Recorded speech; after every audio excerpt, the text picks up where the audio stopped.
उदालगुरिनि सासे लाइमोना मुम्बाइआव गोमादों, नखरनिया जिंगायाव गोग्लैदों। उदालगुरि जिल्लानि अरां थानानि बेंखनाव मानुमारि गामिनि कामेश्वर बर'नि फिसाज्ला मुस्रि राजु बर'आ मुम्बाइनि इगतपुरी रेल स्टेशननिफ्राय गोमानानै दङ। सुलुङाव मिथिहोनाय बायदिब्ला राजु बर'आ थांनाय जुलाइ दाननि 31 खालार रबिबार सानखालि मुम्बाइआव खामानि नागिरनानै थांदोंमोन।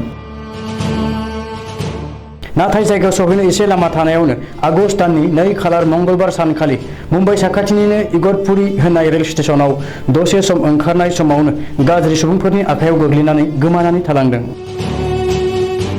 ओंखायनो सावगारियाव नुनाय सुबुंखौ सोरबाफोर नुबाय बायोब्ला गासैबो रायजो राजाजों लोगोसे मुम्बाइ बर' फरामनि बिबानगिरिनिसिम गाहायाव होनाय थंआव फोरमायहरनो खावलायनाय थाबाय।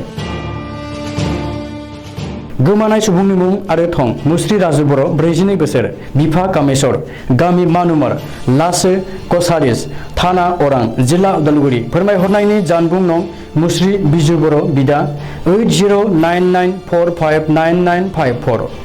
बे नम्बराव जगाजग एबा खिन्थाहरनो थाखाय नखरनिया बयखौबो खावलायदों।